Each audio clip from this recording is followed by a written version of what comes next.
and to think losing weight was just the easy part.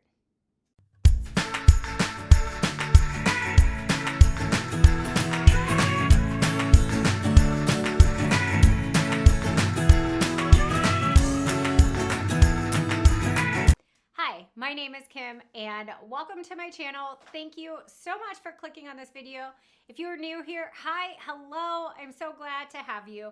And I am currently on the WW Personal Points Plan, and I have followed Weight Watchers as part of my journey to lose 100 pounds and keep it off. And keeping it off is exactly what we're talking about in today's video. If you are into weight loss content, how to live your best healthy life, be sure to hit that red subscribe button, turn on your notifications, and like this video. Maybe you have known someone or been that someone who has been very successful losing weight, whether on the WW plan or another weight loss journey, and they are looking good, feeling good, and they feel like they've finally gotten there. And then what happens? They kind of maintain and then slowly gain the weight back and slowly gain the weight back. And maybe they're back to their starting weight or even heavier. And that is one of the challenges, because keeping weight off is some kind of like hidden secret. And I was first clued into this when I went to kind of a health talk hosted by our local YMCA, and I was working at the YMCA at that time as a group fitness instructor and kind of weight loss group moderator. And I went with my director, and they were talking about how the percentage of people who kept the weight off was so slim. And people like me who have lost a significant amount of weight, not just 10% of our body weight, but hundreds of pounds, it's very rare for us to see long-term success. And the big question is, why? Why am I quote unquote successful versus somebody else who has worked hard, but just the weight loss doesn't stick? And so I went on a quest to find out what are the secrets to maintaining weight loss. When I was looking for research, I found that I kind of hit a lot of roadblocks. For example, many scientific journals and researchers define significant weight loss as 10% of a person's body weight. So at my starting weight, which was between 245 and 250, I used 245 for grins and giggles, that would have been 24 and a half pounds. Now, at that point, I still would have been considered morbidly obese and facing some negative health consequences because of my weight and family history. My mother had type 2 diabetes. My brother has a type 2 diabetes, and heart problems run in my family. So that is one of the issues, because for many people starting a weight loss journey, 10% is not, it's not going to bring you into that healthy BMI range. And yes, the BMI has all kinds of issues. We're not going there in this video. And then it's also determining what success looks like. Because are you maintaining it for a year or 10 years? There's not a lot of studies, in my opinion, that look at the long-term success past 5 years and 10 years to see how that looks for other people. Now, I did stumble across a study from the UK that looked at people in a study, how those participants lost weight and kept it off, and why certain people were able to keep it off, the things they had in common. And I don't know that they will surprise you, and they might not be what you want to hear. So according to this study, about 20% of people have success losing weight and keeping it off, defining that success as losing 10% of their body weight and maintaining that for 5.5 years. Now, what are the behavioral strategies that they have in common? First up is continuing to monitor their weight.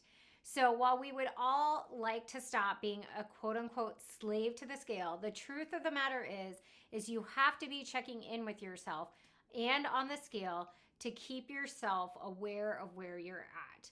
So for me, I know that I am probably not doing my best job at maintaining my weight loss when I'm avoiding the scale, because that means I'm probably eating in a way that is not going to support my goals. Now, yes, I have maintained my 100-pound weight loss for 10 years, but that does not mean I have been the same weight the entire time. My body has shifted and changed. I've had 2 kids in that time. At my lowest weight, I was 122 pounds, and my goal weight at WW was 133 pounds. And I'm not quite at goal weight. We'll just say that. But I have fluctuated probably about 10 pounds in the past few years, and I would like to be a little lower, but I know I'm on that higher side of my comfortable range when I'm avoiding the scale. So to keep the weight off, you have to know what your weight is. Next up, you have to also monitor your food intake. So that means continuing to track. Now, tracking is something I've actually done very consistently ever since I started WW.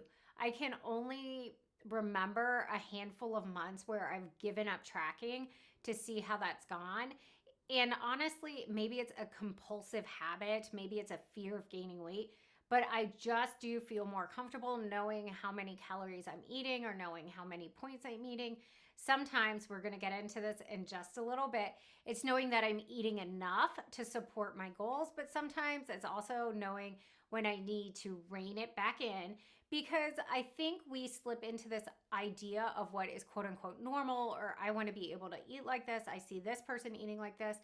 And currently I'm staring at my husband who eats significantly more than I do. And so if I'm not tracking and watching what I'm eating, it's going to be very easy for me to model my portions, my choices after him. And those work for him, but they're not going to work for me.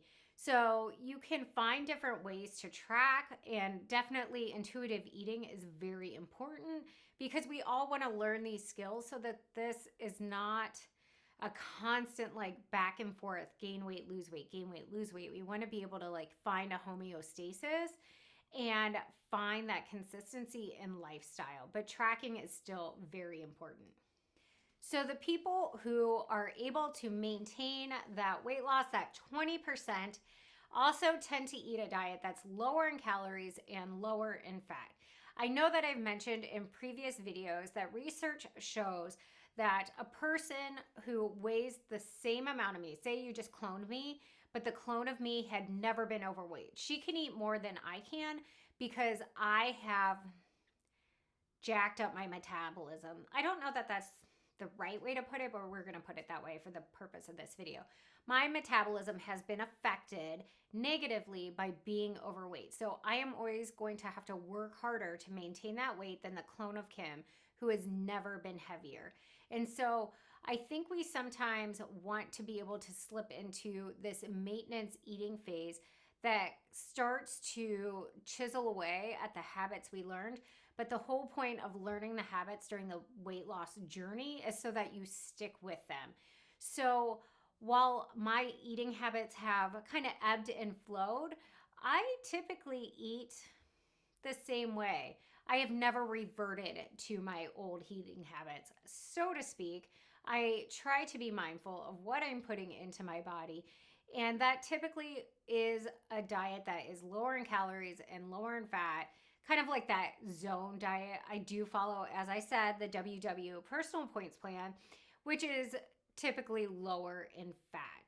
If you've never watched one of my What I Eat in a Day videos, then I will kind of give you a rundown of what a typical day looks like for me. I always focus on making sure I get a good protein source at breakfast because I love my carbs. So I know I need to like front load that protein to just give me that good start to the day. I really do try to fit in my fruits and veggies. I limit my fruits to 2 a day because I could eat way more than that. And in a way, sugar is sugar. You can fight me for it, whatever. But I definitely try to fit in those veggies. So the recommendations are up to like 5 to 7 servings of fruits and vegetables a day. And so making sure I add in vegetables at lunch, vegetables at dinner, and filling up on those like foods that are lower in calorie and high in nutrients. And this behavioral aspect of people who maintain weight loss is really what I consider to be my secrets to successful weight loss maintenance. And that is physical activity. And according to these studies, people who are able to maintain their weight loss, that 20% are people who engage in what they consider to be a high level of activity, which actually is about an hour of exercise a day. And according to exercise recommendations, you should actually be exercising up to an hour a day as a part of a weight loss journey. Now, we often say that weight loss is 80% diet and 20% exercise, but for me, the weight loss maintenance really comes into play when you keep that physical activity up. So they are saying an hour a day most days. And how much do I work out? At least an hour a day, 6 days a week, more than likely. Now, I am no longer exercising for weight loss or even weight maintenance. And this is what I think is so important, because it's building in movement so that it's a part of your lifestyle and that it is joyful or at least rewarding. And I know I've shared, so I consider myself to be a runner, and I don't think you have to run to lose weight. In fact, many people find that they can swim, walk, do YouTube videos. There are so many ways to stay fit. Running is just something that I have found to be motivating to me, so to speak. And so for me, training for races and participating in races is something that keeps me engaged and motivated. I know what I need to run on a specific day, and I know that I need to strength train so I can stay healthy. And I really try to keep that all balanced. But as part of this process and basically learning how to run, and when I first started Weight Watchers, I started the Couch to 5K program.